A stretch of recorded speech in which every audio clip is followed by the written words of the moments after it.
तो श्रोताओं, पिछली कथा आपने विश्वामित्र के बारे में सुनी कि कैसे विश्वामित्र क्षत्रिय होकर भी ब्राह्मण बन गए। तो आइए श्रोताओं, अब अगली कथा आपको सुनाएं। तो श्रोताओं, जिस समय भगवान राम लक्ष्मण विश्वामित्र के साथ वन से होकर गुजर रहे थे तो एक विचित्र स्थान को इन्होंने देखा। बड़ा सुनसान स्थान था श्रोताओं, वह उजड़ा हुआ स्थान विध्वंसकारी था एकदम। तो उसके बारे में पूछने लगे कि गुरुदेव, यह कैसा स्थान है, इसके बारे में हमें बताइए, पहले यह किसका स्थान रहा।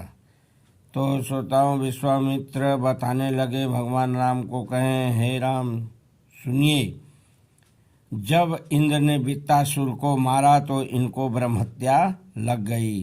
तब सभी देवता जो है आए, लेकर इनको इसी स्थान पर इनको नहलाया गया और इनके शरीर के मल तथा करूप से रहित कर दिया गया था। तो इंद्र ने प्रसन्न होकर इस स्थान को वरदान दिए थे। तो हे राम, पहले यह स्थान ऐसा नहीं था। इंद्र के वरदान से यह स्थान बहुत जो है धन धान से परिपूर्ण था, लेकिन अब ऐसा क्यों दिखाई दे रहा है, इसके बारे में सुनिए। हे राम, कुछ समय बाद एक इच्छानुसार रूप धारण करने वाली यक्षिणी यहाँ आकर रहने लगी। इसके पति का नाम सुंदरदत्त था तथा इसका पुत्र मारीच था, जो भयानक और पराक्रमी था और प्रजा को बहुत सताता था। उसी ने जो है इस स्थान को उजाड़ दिया है। ताड़का भी जो है हे राम इसी कहीं स्थान पर छिपी होगी, आसपास रहती है थोड़ी ही दूर पर, इसलिए जो है इसे अब तुम मार डालो। इसी दोनों ने मिलकर इस स्थान को उजाड़ा है, विध्वंसकारी कर दिया है।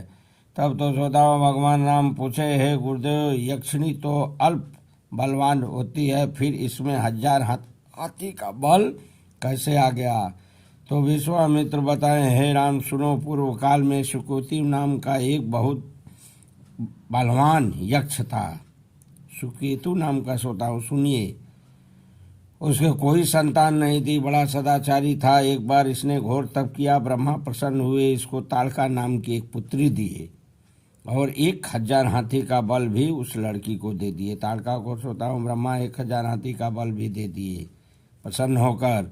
और जब ये जो है धीरे धीरे बढ़ने लगी, नौजवान हुई, यौवन स्वरूप हुई, तो जम्भ पुत्र सुंद से इसका विवाह कर दिए। सोच लीजिए श्रोताओं, सुकेतु जो है जम्भ पुत्र सुंद से इसका विवाह कर दिए। इसके पति का नाम सुंद पड़ गया। तो ताड़का समय आने पर एक पुत्र भी पैदा की, मारीच नाम का पुत्र था।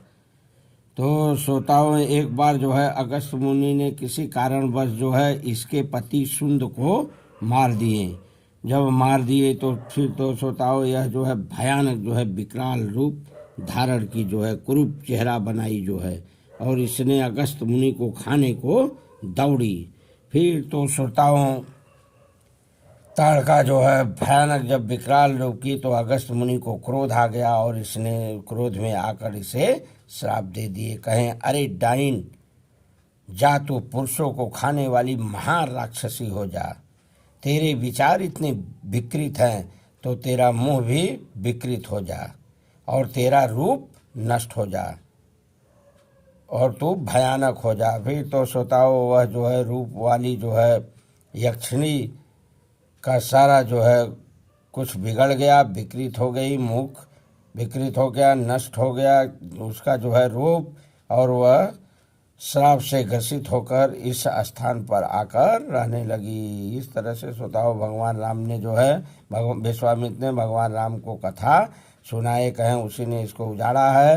हे राम, इसलिए तुम इसे मार डालो, क्योंकि कभी कभी जो है प्रजा की रक्षा के लिए अक्रूर होते हुए भी राजा को क्रूर बनना पड़ता है। इसलिए राजा का कर्तव्य होता है कि कभी कभी बड़े बड़े पाप और सदोष कर्म भी करना पड़ता है। तो इसलिए हे राम, इस स्त्री से घृणा न करो, इस अधर्मचारी स्त्री का वध कर डालो।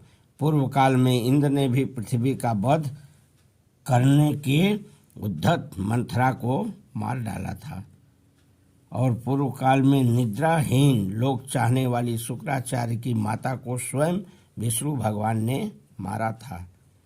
इसके अलावा बहुत से राजा और ऋषियों ने अधर्मी नारियों का वध किया है। इसलिए हे राम, मेरी आज्ञा मानो और इसका वध कर डालो, ताड़का को मार डालो।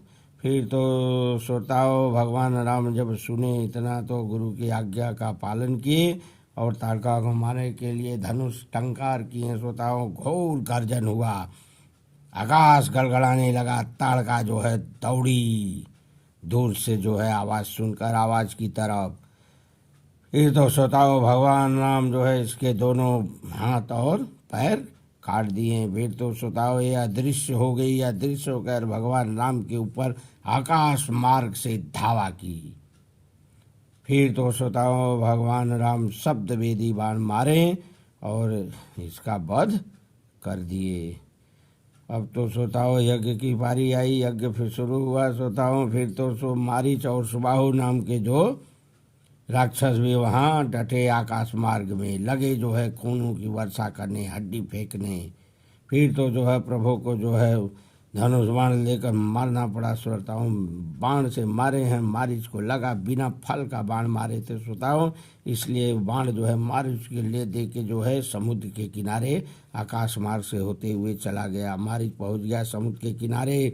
ध्यान देना श्रोताओं, ये वही मारीच है जिसको लेकर रावण पंचवटी में गया था सीता जी को हरने के लिए और सोने का मृग जिनसे बनवाया था, वही मारीच श्रोताओं ये था।